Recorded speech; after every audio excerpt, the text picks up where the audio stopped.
Vamos chegando, pessoal. Seja bem-vindo a mais uma live do Mães Curiosas.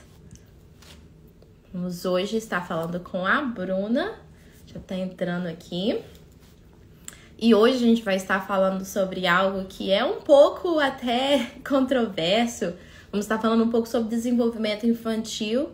Vamos estar falando sobre alguns marcos. Vamos estar falando sobre o que acontece quando a criança tem que desenvolver num período e não desenvolve. E sabemos que cada criança é única, mas estamos falando hoje um pouquinho sobre esse assunto, o que fazer, quando procurar ajuda. E o que acontece quando você procura ajuda e a criança mesmo assim empaca em alguma fase do desenvolvimento. Bruna já tá aqui, vou chamar ela. Para quem não me conhece, meu nome é Laura Laranjo. Sou mãe do Lucas, de 2 anos e meio. E junto com a minha prima Mônica, criamos o Mães Curiosas para dividir com vocês um pouco dessa maternidade, desse mundo maravilhoso, um pouco das nossas lutas, mas das vitórias. E nós acreditamos fielmente que a maternidade pode ser linda, pode ser uma coisa muito mais tranquila quando a gente tem uma rede de apoio. E com uma rede de apoio a gente pode seguir muito longe. E somos muito gratos pela rede de apoio que temos na nossa família, mas também com profissionais como a Bruna, que está sempre nos apoiando, nos ajudando. O Bernardo foi paciente dela e isso é uma bênção para a gente. Então, nós temos aqui no Instagram, temos também podcasts no YouTube e temos outras plataformas também que a gente compartilha essas informações. Mas hoje estamos aqui com a Bruna. Seja bem-vinda, Bruna. Tá me ouvindo direitinho? Tô, Laura. Obrigada. Muito bom ter você aqui. Obrigada pela disposição, pelo tempo e pela dedicação que você sempre está disposta a ajudar. A gente agradece de coração, viu? Obrigada, Laura. Eu que agradeço a oportunidade de estar aí com vocês. E hoje a gente vai falar, a gente comentou um pouco sobre o tema que no início eu falei, a gente vai falar sobre desenvolvimento, a gente vai falar quando a criança está agarrada em uma etapa. Mas vamos começar primeiro. Fala pra gente, em geral, o que é o desenvolvimento da criança? Quando que a gente começa a observar? Dá uma introdução aí para nós. Olha, a gente estava até conversando um pouquinho mais cedo hoje, né, Laura? E desenvolvimento infantil tem muita informação, é muito abrangente. Então, para a gente conversar aqui sobre tudo, demoraria um bom tempo. A gente teria que fazer muitas lives dessas aí para a gente conseguir conversar tudo. Agenda. Mas eu queria comentar um pouquinho, né? Falar assim, desde lá do bebê, né? Acho que a gente tem que começar o desenvolvimento infantil iniciando desde o começo mesmo. E assim, a gente sabe que a criança, ela possui desde antes do nascimento, né, um potencial de desenvolvimento, né?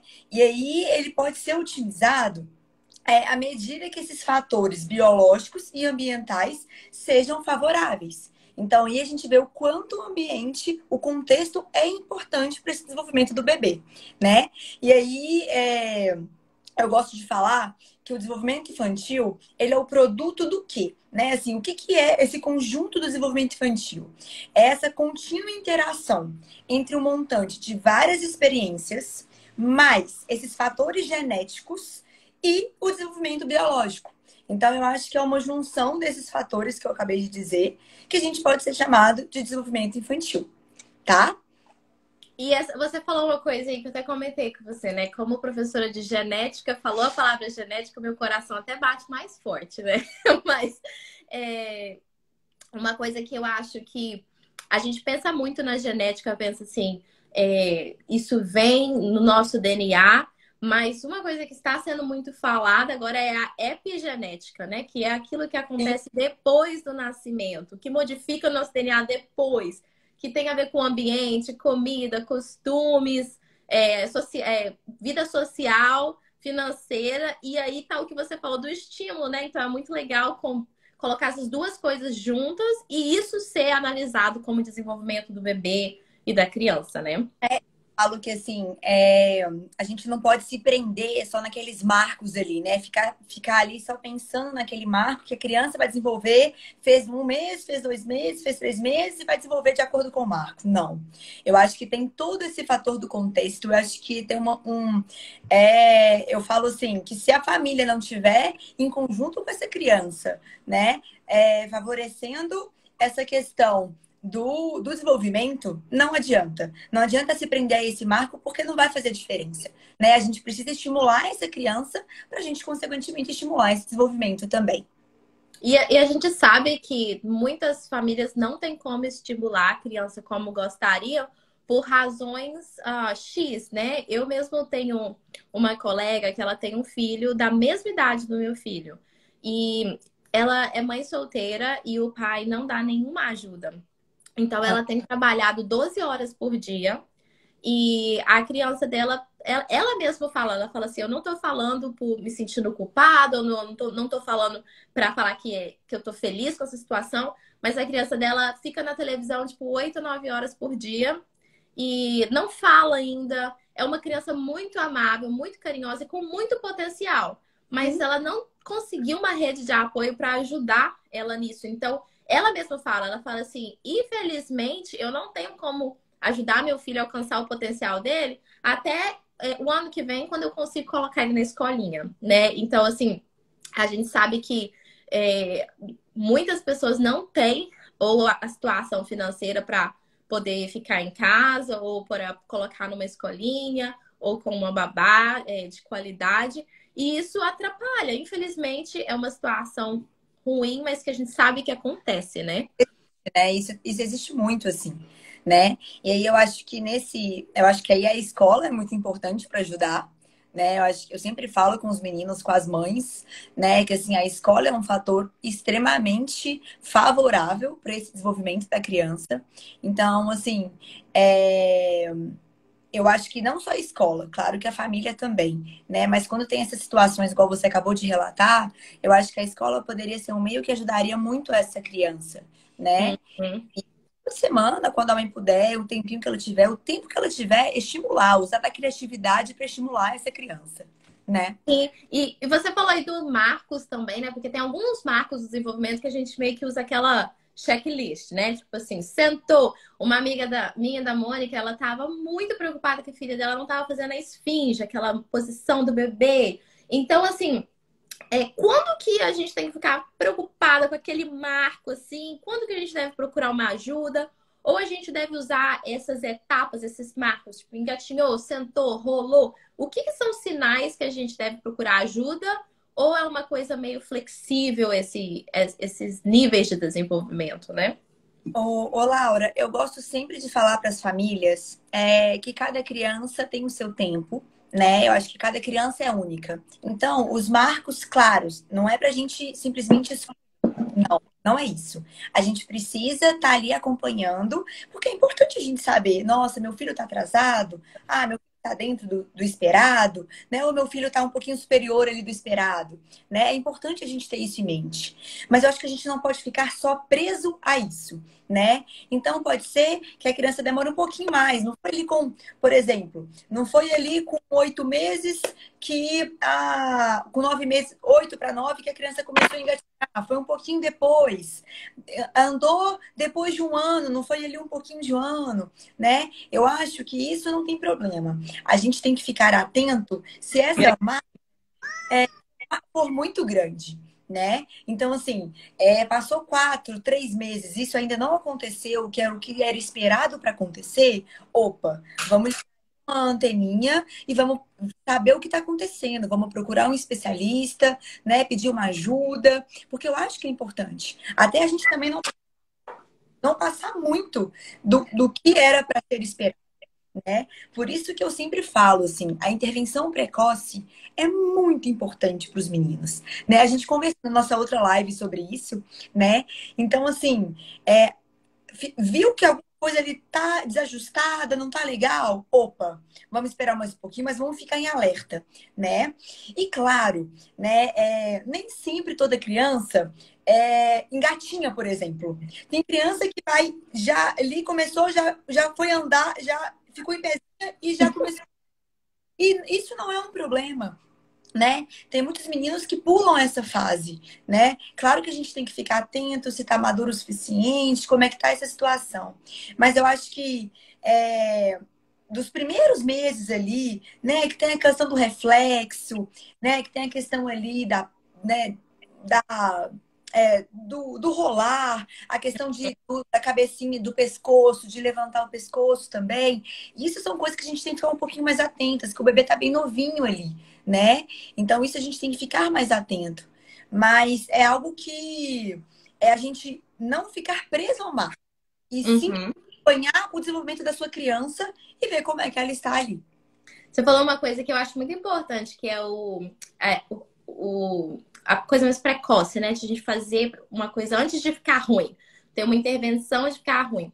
Eu já falei aqui em outros lives, mas aqui nos Estados Unidos, isso é de graça para qualquer pessoa que está aqui. Então, se estiver Aham, ouvindo a gente dos Estados Unidos, tem um programa do governo que chama Early Intervention, que é exatamente isso, né? Uma intervenção precoce.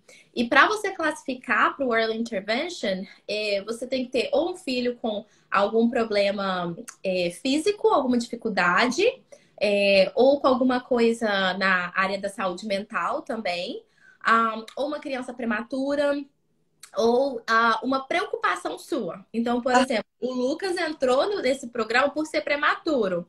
Mas a minha amiga colocou o filho dela porque ela estava preocupada por ele crescer em um lar bilíngue, que a fala poderia ser atrasada. E esse programa é de 0 a 3 anos, a não ser que você passe na provinha do ano que eles checam para ver, sabe? E foi aham, muito bom para o Lucas, porque, por exemplo, a questão de rolar, ele rolava só para um lado. E aí eles falam assim, ok, vamos trabalhar rolar do outro lado. Coisa que eu nunca tinha pensado. Tipo, quando que eu, no puerpério, vou ficar pensando sobre... Olha, ele devia rolar mais pro lado direito. A gente aham. não pensa essas coisas, né? Então, essa intervenção precoce, eu acho uma coisa muito legal, assim. Esse programa aí eu achei fantástico. Acho que a gente conversou da outra vez também sobre ele. Sim. E assim, nossa, magnífico esse programa. Se todo mundo tivesse essa oportunidade, eu acho que seria totalmente diferente esse desenvolvimento, sabe? Eu acho que a gente conseguiria muitos mais avanços do que a Uhum. gente tem ali, que muitas vezes, pela rotina, pelo dia a dia da família, às vezes não percebe o que está ali em atraso, né? Às vezes passa coisa despercebida, então vai procurar mais para frente. E às vezes poderia ter ganho esse tempo ali atrás, né? Sim. Isso é importante.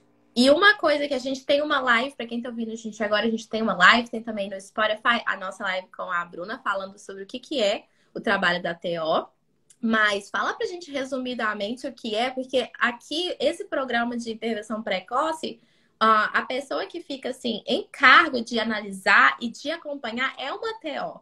E então, assim, ela que fala, olha, precisamos consultar uma nutricionista, olha, precisamos consultar alguém para ajudar, uma fonoaudióloga. Ela que direciona isso por ela conseguir ver alguns sinais que a criança pode precisar de uma ajuda, né? Então, fala pra gente um pouquinho aí, resumidamente, o que que é uma TO, e aí, quem quiser, tem a live para assistir depois, né?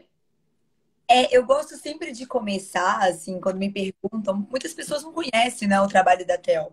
Eu acho que aqui no Brasil ainda é difícil, às vezes perguntam, mas o que que faz? Muitas pessoas me perguntam assim, mas isso é um curso? Né? Isso é uma especialização ali na faculdade? Eu falo, é um curso de 4 anos, é muita coisa. Então, muitas vezes, eu gosto de falar sempre assim, a gente tem que pensar no papel ocupacional daquele indivíduo, né? Então, assim, mesmo um bebê, ele tem um papel ocupacional ali, seja ele o chorar, seja ele o mamar, né? Então, assim, tem um papel ocupacional. Então, eu vou ajudar, quando os pais me procuram, é muito por uma demanda assim, ele não está desenvolvendo aquele papel ocupacional, aquela habilidade que ele precisa desenvolver de forma correta. Então, eu vou ajudar ele a inserir naquela sociedade onde ele precisa estar com as dificuldades que ele tem e vou tentar trabalhar em cima disso, né? Então, assim, muitos pais nos procuram Um exemplo assim, porque a criança está com uma dificuldade motora de pegar no lápis na escola. Então, eu vou procurar atividades que vão auxiliar a trabalhar essa pinça, essa musculatura intrínseca da mão, né? A força dos dedinhos. Então, esse vai ser o meu objetivo com aquela criança, né? Então, tem N fatores que a gente consegue trabalhar dentro da terapia ocupacional para ajudar aquele ser humano ali a ser. é, a ser inserido ali na sociedade, no papel ocupacional dele no qual ele precisa. E você mencionou aí que aí algumas crianças podem estar fazendo coisa acima, outras um pouquinho abaixo. O que que a gente faz então? A gente percebe que a criança está desenvolvendo ou acima da curva, acima do esperado, ou abaixo do esperado. O que fazer então? Quais são os. Quando que a gente deve acenar e ter aquele alerta, né? Tipo, tem alguma coisa diferente. Ô Laura, eu acho que isso aí vai depender muito ali da observação mesmo dos pais, né? Desse acompanhamento ali do desenvolvimento da criança, né? Então, normalmente, a procura da terapia ocupacional em si, eu acredito que nas outras especialidades também, é quando há abaixo do esperado, né? É quando aquela criança não está desenvolvendo aquilo ali que devia desenvolver naquele momento, né? Ou está com alguma dificuldade. Então a procura vem muito por isso, assim. E muitos pais me perguntam, Bruna, mas quando é que eu posso procurar uma TO?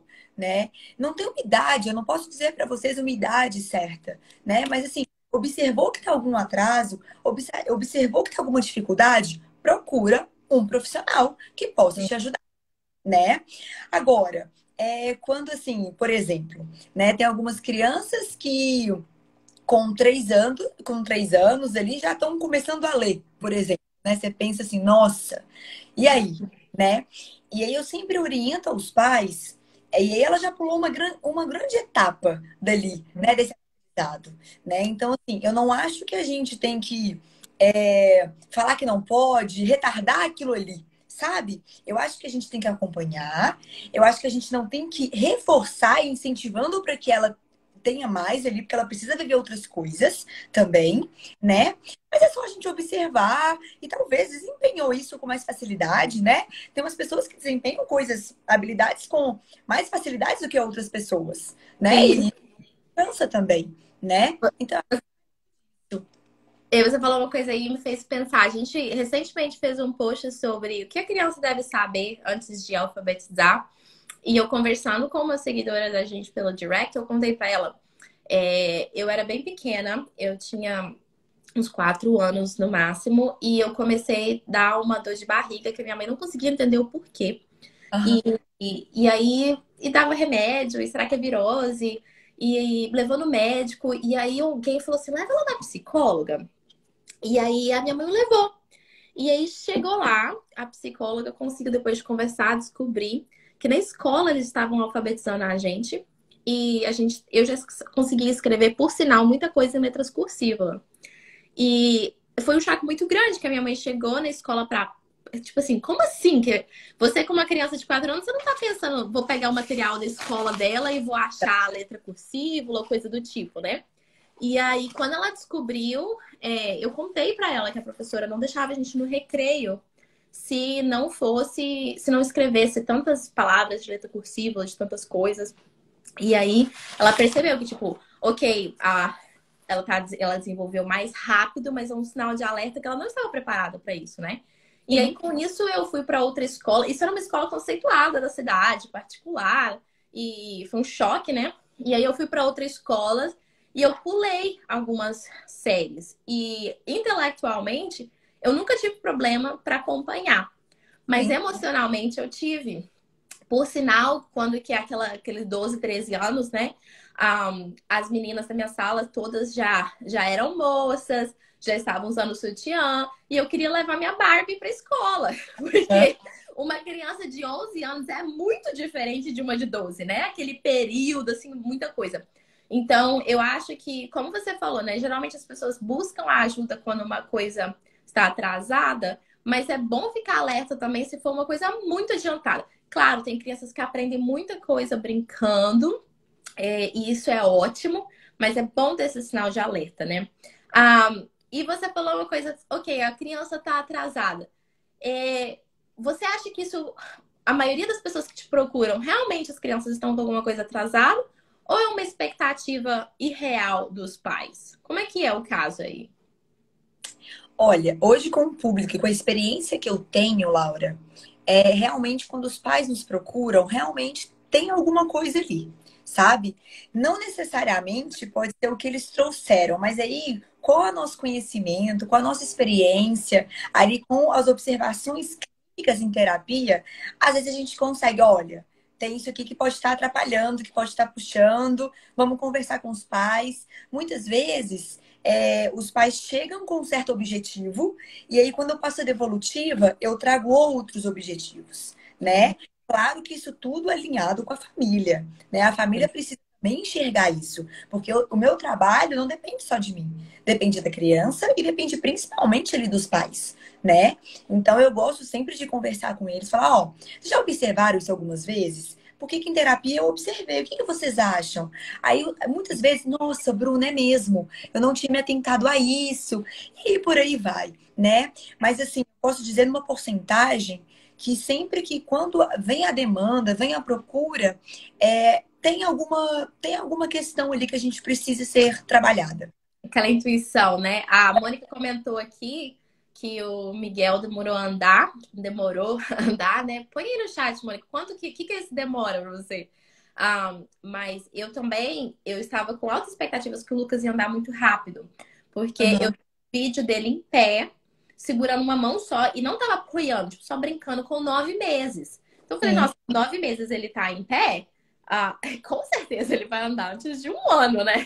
E aí ele era espertinho. Eu pensava que ele ia andar e ele apoiava, andando, apoiava, assim, mas não, fez um ano, nada. E ele é prematuro, com a idade corrigida, ele faria um ano final de julho. Mas aí no dia do meu aniversário, foi 6 de julho, eu tava. A gente tava conversando assim, normal. E eu falei, vem cá, bebê, vem, chamando ele, assim.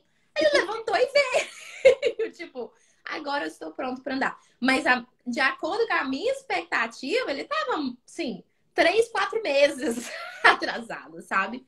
Então eu acho que é o que você falou, tem aquele alerta, mas nem não necessariamente o que a gente acha que exato. na verdade. E quando que a criança vai fazer alguma coisa, tá no caminho certo e aí empacou? Eu vou dar um exemplo que a gente conversou, que é a questão do desfraude. A gente fez até uns posts sobre desfraude, fizemos demos umas informações sobre isso. O Lucas está com 2 anos e meio e eu chamo desfraude de um processo. Eu e a Mônica comentamos muito da diferença de entender o que desfraude é culturalmente, porque, pelo menos assim, as pessoas que já conversaram com ela falaram assim: o desfraude, você tira a fralda e desfraudou. E aqui o desfraude é um processo que com um ano que eu comecei com o Lucas, fazendo o quê? Eu comprei aquele mictório pequenininho, comprei o assento do vaso e deixava ali, nem falava para ele sentar, só deixava. Passou uns meses que aquilo não era uma coisa nova mais. Eu mostrei para ele, ele foi sentando e tal. E assim a gente tem ido. Ele hoje avisa que faz xixi, que faz cocô, pede para ir no vaso de vez em quando. Mas a gente já tinha 3 dias que ele tava passando o dia todo de cuequinha. E quando ele queria fazer xixi, ele falava: mamãe, quero fazer xixi. Eu tinha no vaso de fazer xixi. E eu, toda vez que eu punha a cuequinha, eu falava assim: eu punha a fralda à noite, eu falava: quando você estiver pronto para não usar a fralda, você pode usar só a cuequinha. Aí ele chegou pra mim no outro dia, eu fui pegar a cuequinha pra ele e falou assim: mamãe, eu não estou pronto para usar a cuequinha. Eu quero a fralda. Aí eu levei assim um choque, mas tentei não mostrar, porque primeiro que eu achei assim, nossa, quanto tempo que ele tá pensando nisso, né? Tipo, como é que ele formulou esse pensamento? Sim. E segundo que pra mim, assim, isso é um regresso ou é parte do processo? Então, como a gente tem falado muito sobre desfraude, eu queria que você falasse um pouquinho, que eu sei que também é uma das suas áreas de especialidade, como é que é nesse processo quando a criança tá indo e tá dando certo, empacou, agora não deu. O que a gente faz? Como é que faz isso em geral? Laura, eu acho que específico nesse caso, né? Eu vou falar um pouquinho no geral e Uhum. depois posso até te ajudar um pouquinho nessa questão aí do Lucas, assim, do Opa! desfraude. muitas crianças que, por mais que eles estão fazendo a terapia por um longo período e a gente consegue ver uma evolução, né? Tem um período, assim, que a gente fala como é uma linha, né? Uma linha constante, por exemplo. Então, ali tem aquele processo de que a criança, né, tá ali, o gráfico tá subindo, tá evoluindo, tá maravilhosamente bem. Tem um processo também que às vezes dá uma regressão, né? Também isso acontece devido a N fatores que podem ter acontecido. E tem o processo também que é estagnado, né? Que a gente fala assim, poxa, eu não tô vendo evolução. A criança tá ali e eu não vejo ela tá melhorando e tudo mais, né? Isso acontece, tá? E aí eu acredito que isso faz parte também do processo de evolução da criança, né? A gente não está em constante ali o tempo inteiro, né? Então, e aí vem muito assim o questionamento dos pais. E aí, o que fazer? Tirar da terapia? Né? O que está acontecendo com a criança? Né? Aquela terapia não está funcionando mais, né? E aí, não dá para eu afirmar aqui a vocês qual é o fator mesmo do que acontece, né? Mas eu posso dizer algumas coisas, assim. Realmente pode ser que talvez a abordagem que está trabalhando com aquela criança não está certa, né? Então a forma como está trabalhando ali pode ser que está errada, né? Pode ser muito assim, dentro do contexto lá onde ela está inserida, alguma coisa mudou, então a rotina mudou, então ele não está ali adequando aquela rotina, muitas vezes por um período de férias, por um período ali está sem escola, das terapias, então alguma coisa ali pode ter modificado ali, né? Ou muitas vezes também, eu acredito que a criança esteja vamos dizer ali, eu digo, vou falar essa palavra, cansada, Uhum. sabe? Ali não está produzindo mais, ele não está, então talvez a gente precisa mudar a forma como está sendo feito aquilo, né? Então, isso faz parte, isso acontece, né? Não é em todo tempo que a gente está vendo essa linha ali subindo, né? Não é o tempo inteiro. Claro, a gente tem que observar para saber se isso está acontecendo constantemente, né? Sim. Se alguma coisa está errada, né? Mas eu acho que isso faz parte do processo e aí a gente tem que avaliar, né? O que está acontecendo. Como no caso do Lucas, a gente precisa avaliar a forma como estava fazendo, se estava correta, se alguma coisa aconteceu e ele né, travou ali, né? Ele não gostou de alguma coisa e ele quis parar, né? E eu acredito que o caso do Lucas, assim, ele estava preparado, ele estava maduro o suficiente já para começar esse desfraude, né? E como você não aprofundou ali muito o que aconteceu, eu penso que talvez alguma coisa pode ter desencadeado ali, né? E eu não acho que a gente tem que desesperar, né? E eu Sim. acho que também não tem que retroceder ali, não. Tirar da terapia, parar o desfraude, não. Eu não, né? Eu penso que a gente tem que tentar estratégias que vão ajudar ele ou a criança ali a superar aquilo que aconteceu, né? Uhum. Então a gente tem que tentar o manejo ali, né? Tentar com jeitinho, tentar ali ver o que aconteceu, perguntar, mostrar os livrinhos, mostrar algumas brincadeiras, né? Mostrar alguns videozinhos. Então eu acho que esse é o processo, né? E não simplesmente parar, sair da terapia, tentar mudar. Vamos primeiro conversar, vamos primeiro ver o que aconteceu, entender ali aquela criança, né? Eles sentem também, eles sabem tudo, né, como a gente, assim, também. Então, acho que a gente precisa ver o lado deles, né? O que está É, acontecendo ali com eles para a gente conseguir entender e poder ajudá-los.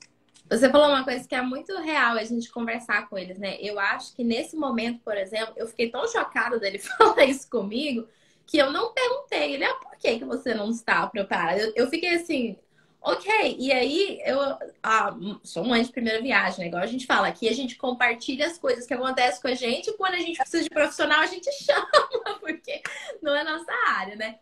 Mas Aham. eu fiquei assim, eu percebo que às vezes a gente pensa, ele só tem 2 anos e meio, ele não vai entender. E as crianças entendem e falam muita coisa, né? Muita coisa. Ah, então, isso realmente, assim, será uma tarefa para mim. Vou perguntar a ele por quê. E é capaz de ele me responder e eu poderia ter sabido essa resposta há 3 semanas atrás, que foi quando que aconteceu isso.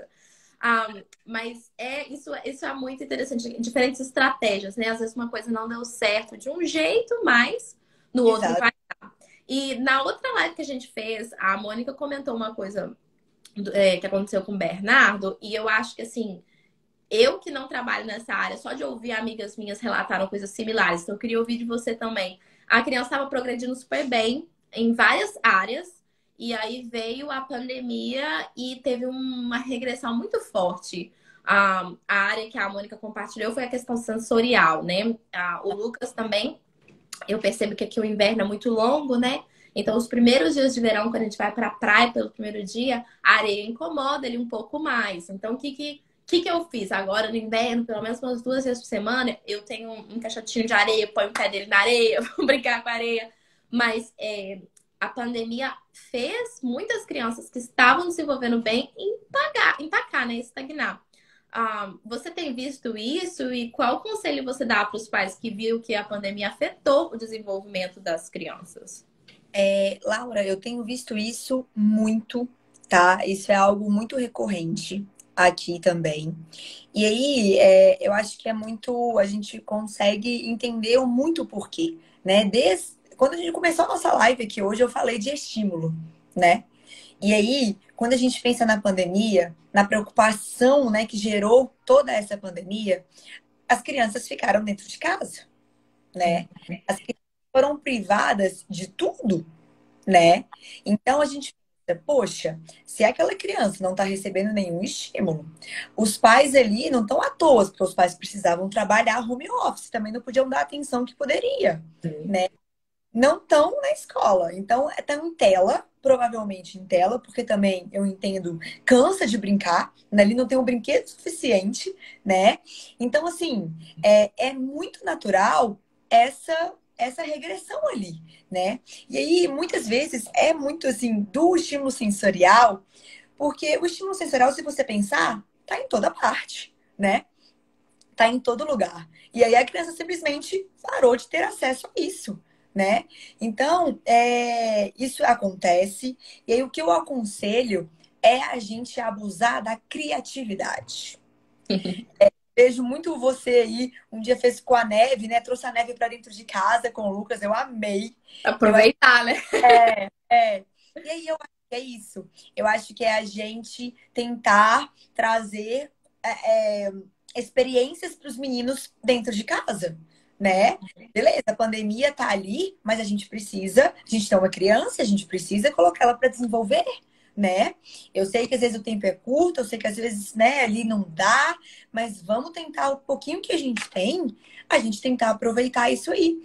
Então, eu oriento muitos pais, assim, pegar macarrão, colorir macarrão, né? Pegar espuma de barbear, colocar um corantezinho ali e brincar ali com os meninos. Pegar água mesmo, fazer uma piscina, colocar o carrinho, montar um escorregador, né? Eu acho que a gente pode abusar da criatividade. Hoje, graças a Deus, a gente tem um meio da internet que a gente tem muito acesso ali, tem essas coisas que a gente pode pesquisar. Muitas pessoas postam coisas que têm feito com os filhos ali dentro de casa, né? Tem nós, profissionais também, que a gente pode auxiliá-los, né?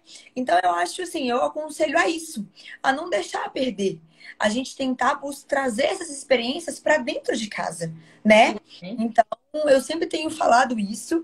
E assim, claro, com todos os cuidados do mundo, né? Eu sei que a pandemia, a gente está aí perdurando um bom tempo, né? E tem muitos pais ainda com muito receio, de sair e tudo mais. Mas assim, tem uma brechinha, deu alguma coisa? Dá uma voltinha só no quarteirão, né? De 10 minutos, alguma coisa assim, bem, bem pouca mesmo, mas para não perder, para a criança não perder tanto, né? E eu acho que os mais prejudicados são os pequenininhos, né? Que nasceram ali na pandemia. A gente até brinca assim, são os meninos da pandemia, né? Sim, eu tava falando esses dias porque eu comprei máscara da Patrulha Canina pro Lucas pra gente sair. E aí eu comprei a máscara da Patrulha Canina e eu tinha preparado assim, quase aquele mini sermão que você dá pra criança. Vou contar como vai ser legal usar a máscara, que máscara top, tem o Chase. Eu falei, nossa, eu vou cantar uma música de máscara. Tipo, eu tinha pensado assim, uns 6 recursos pra ensinar ele a usar máscara. É. Na hora que eu tirei do pacote, ele olhou assim, mamãe, uma máscara. Aí eu, uma máscara. Eu pus nele e ficou. Sim, Ficou. E assim, Eu falei, gente, eu estou feliz no ponto de ficar, que eu posso sair com ele e ele vai ficar com a máscara. E quando ela saía do nariz, ele consertava, melhor que muito adulto por aí. Mas ao mesmo tempo, é triste saber que é uma criança que acha isso normal, né? Porque ele, quando começamos a usar máscara, ele estava com 8 meses, né? Então, assim, a vida dele é viver criança de pandemia, né? Que a gente falou isso. É normal, vai ter máscara, né, Laura? Exatamente. E essa semana foi publicado num dos maiores journals aqui científicos, Nature, uma pesquisa com muitas crianças. Eu não lembro agora a quantidade, então não quero falar, mas assim, é um número bem alto de bebês que estão com desenvolvimento atrasado e todos nasceram na pandemia.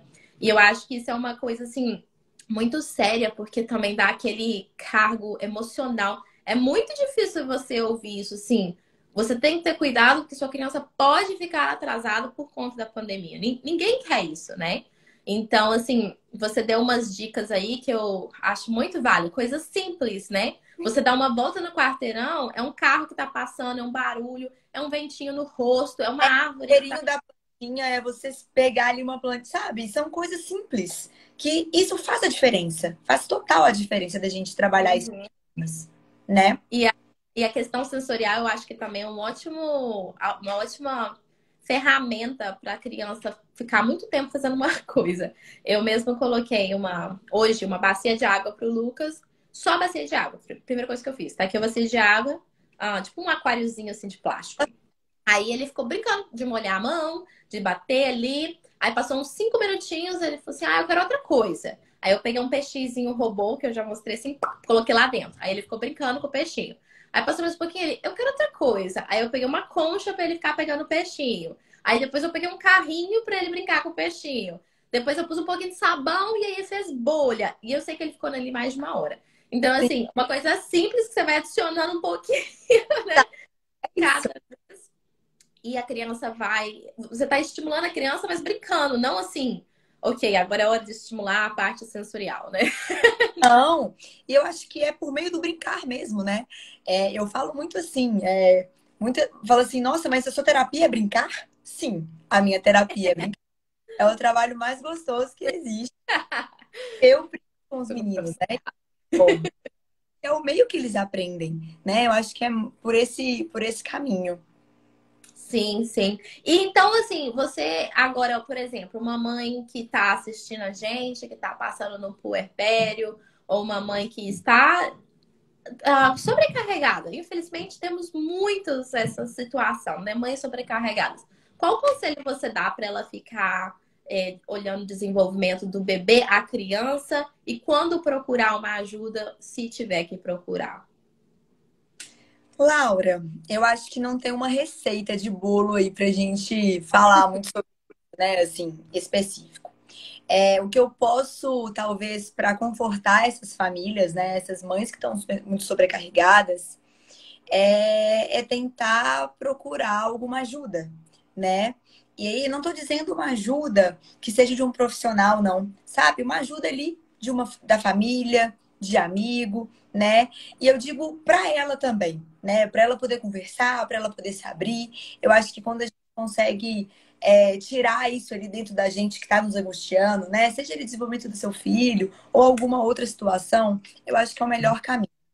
Em relação ao desenvolvimento específico da criança, se observar que tem, né, tá um pouquinho atrasado, mas não tá tipo assim, nossa, não tá uma escala muito diferente do que é para acontecer, tem um olhar mais atento.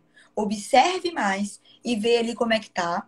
Viu que não tá legal, que não tá desenvolvendo legal? Procure um profissional. Não Sim. demore tanto para procurar um profissional, uma ajuda, tá?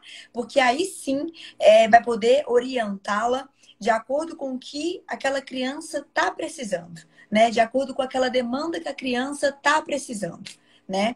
Eu acho que esse é o melhor caminho.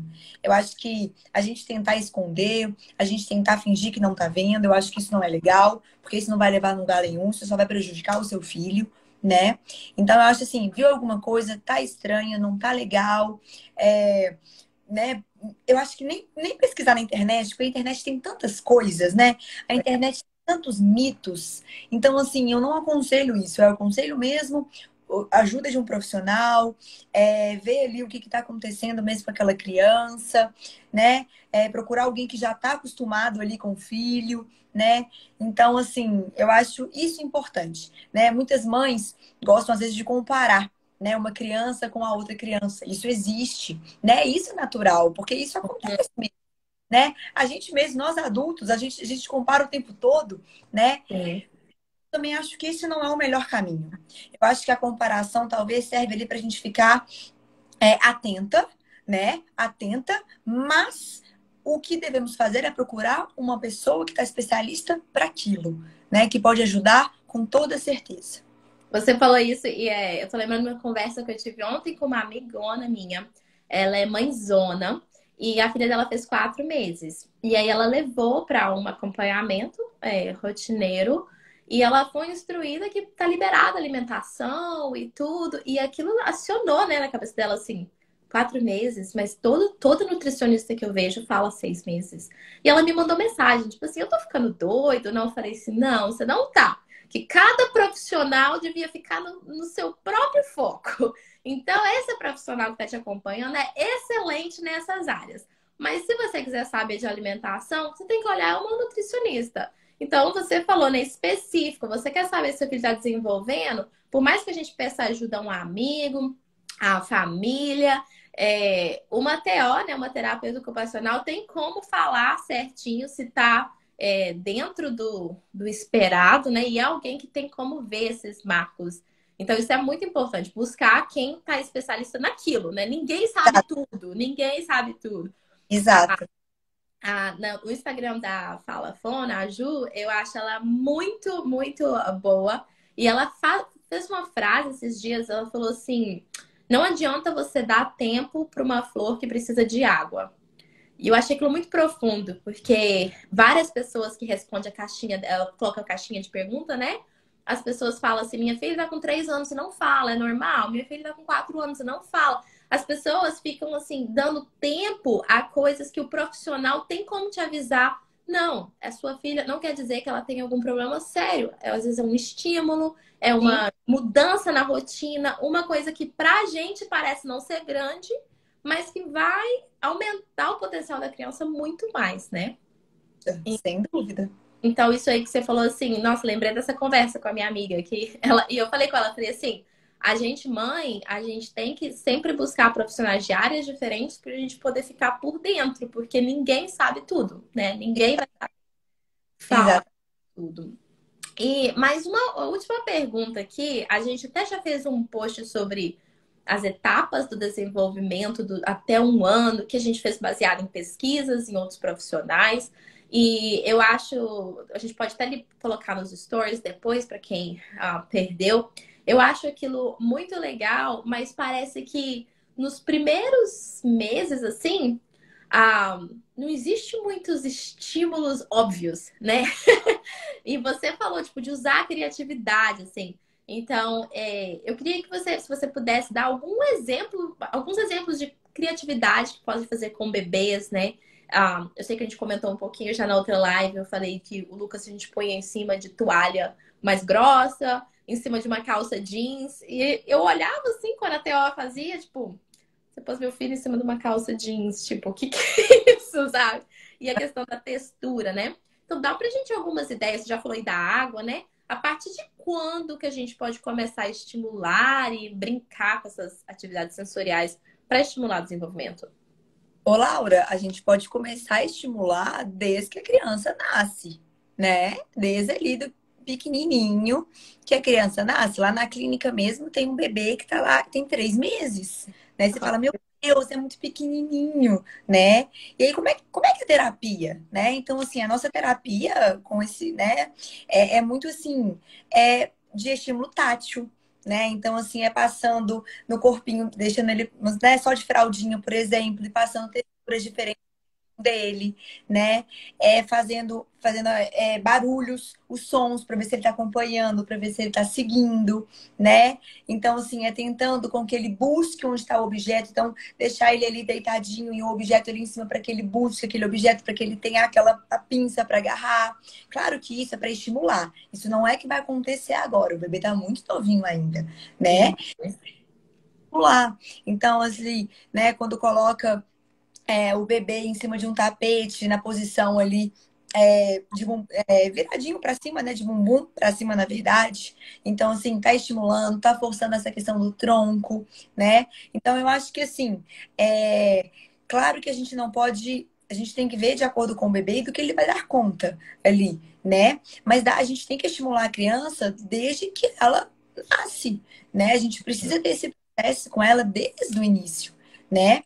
Então, eu acho que essas atividades de sons sensoriais, né, de massagem, né, de sentir o corpinho, eu acho que isso tudo nos primeiros meses de vida é importante. Né? Vai ser importante para esse desenvolvimento da criança, né? Então, colocar um brinquedinho mais longe para que ele vá lá e tente buscar aquele brinquedinho que ele goste, né? Acho que são coisas legais também da gente fazer, né? Então, assim, são coisas mais simples, mas não quer dizer que a gente não está estimulando aquela criança. É, isso, eu acho muito legal isso, que é tipo uma coisa simples, mas faz tanta diferença. A gente não precisa ficar comprando um livro na internet de 1000 atividades para fazer com o filho. É uma coisa simples. A gente mesmo liberou um e-book de graça. Se você que está me ouvindo não tem, contate a gente no direct pelo Instagram, a gente manda para vocês com 10 atividades para fazer em casa com a criança. E nenhuma delas requer dinheiro, requer. É coisa simples que as crianças adoram e você está estimulando várias coisas, né, com isso. No Lucas na UTI, quando eu cheguei lá, primeiro eu pensei que assim, eles estão fazendo isso para tentar me agradar, porque é uma situação muito ruim, né, quando você tem o seu filho na UTI e então, tipo assim, eu pensei, isso aqui é tudo pra mim. Eu pensei, tipo assim, isso é pra mim, pra eu ver. O que eles fizeram? A incubadora do Lucas, durante o dia, alguns períodos do dia, eles colocaram um livro com algumas imagens preto e branco, com quadrados, triângulos, círculo. Eles faziam a Chantala, que é a massagem que a gente também já falou no vídeo. Tem um vídeo no YouTube completo de como fazer. E eu fiquei assim, eles estão fazendo isso para tentar me animar a mexer com ele, tudo. Mas depois eu fui vendo a importância. E aí eu perguntei para uma enfermeira, eu falei assim, por que vocês estão colocando essas imagens, figuras preto e branco aqui para o meu filho ver? Ela falou, estamos estimulando a visão dele, a atenção dele. Eu pensei, mas gente, o menino tá no oxigênio. Como assim você tá estimulando a visão dele, sabe? E depois eu vou colocar uma foto nos stories. Eles deram um livrinho pra gente. Eu cheguei em casa com um mês. Ele olhava o livrinho assim, muito atento. Tipo assim, muito focado, sabe? E então eu acho que um estímulo ele não tem que ser uma coisa super fenomenal. Uma coisa simples faz muita diferença, na verdade. Exatamente. É isso aí mesmo que você falou. E assim, né? Você falou muito, não precisa de dinheiro, né? Aí tô aqui pensando, falei assim, né? Você pode simplesmente pegar uma garrafa PET, colocar um barulhinho lá dentro, um feijão, um arroz, fazer de um chocalho para estimular a criança. Ele faz de um lado, faz do outro, e aí balança para ela tentar alcançar, né? A gente tem que usar na criatividade. Eu acho que a criança é criativa, né? Assim, a gente consegue, eu falo assim, né? Os meninos, eu escuto cada coisa deles que a gente morre de rir, né? Então, assim, eu acho que a gente tem que aprender, a gente aprende muito com eles, né? Eu acho que esse é o caminho, né? Então, eu acho que é muito por essa forma aí mesmo. Coisas simples, né? O Lucas tinha um pouco de sensibilidade a barulho. E aí, uma coisa que a gente fazia, a gente colocava a panela no chão e dava uma colher de pau pra ele. Da primeira vez que ele ia, largava assim. E ele engatinhando, pequenininho, né? E depois foi. Aí chegou um tempo que a gente começou a guardar as panelas, porque já ficou muito estimulado. Mas é isso que você falou, coisas simples, né? E isso eu acho muito, muito importante. Bruna, mais uma vez quero te agradecer pela sua disponibilidade, pelas suas ideias. Adorei essa da garrafa aí. Vamos compartilhar essa ideia mais vezes. muito legal esse chocalho. A gente dá uma coisa para criança, ela mesmo inventa que aquilo, né? A Exato. criança é muito criativa e às vezes a gente tem que até tomar cuidado com a criatividade, né? O Lucas está numa fase agora de pique-esconde. Ele falou assim: mamãe, eu tive uma ideia. Um lugar muito bom de esconder é debaixo do carro. Falei: não, não é uma boa ideia. Mas a gente pode, dentro de um ambiente, sabendo que tá tudo ok, dar objetos, igual você falou, garrafa PET, coisa assim, deixar eles explorar a criatividade, né? Quero te agradecer mais uma vez. Muito obrigada mesmo. Essa live vai estar disponível no Instagram, também no Spotify como podcast e no YouTube. Estamos terminando de dar um update no nosso website, onde vai estar disponível também essas informações, tanto quanto materiais de graças que a gente já fez, incluindo esse e-book de atividades de graça. Então, você que não conhece, estou convidando para nos visitar. E muito, muito obrigada. E, Bruna, se alguém quiser entrar em contato com você, como é que faz? Eu posso deixar o meu telefone, meu e-mail, posso deixar também o meu Instagram, que eu estou sempre disponível e ajudo aí o que vocês precisarem. Ótimo. Muito obrigada, Bruna. Fica com Deus. Ô, Laura, eu que te agradeço, viu? E vamos depois marcar a próxima. Vamos já. Mônica, já anota aí, ó. Então, tá bom. Obrigada mesmo. Nada, ó. Beijo Tchau. pra vocês. Tchau, tchau. Beijo.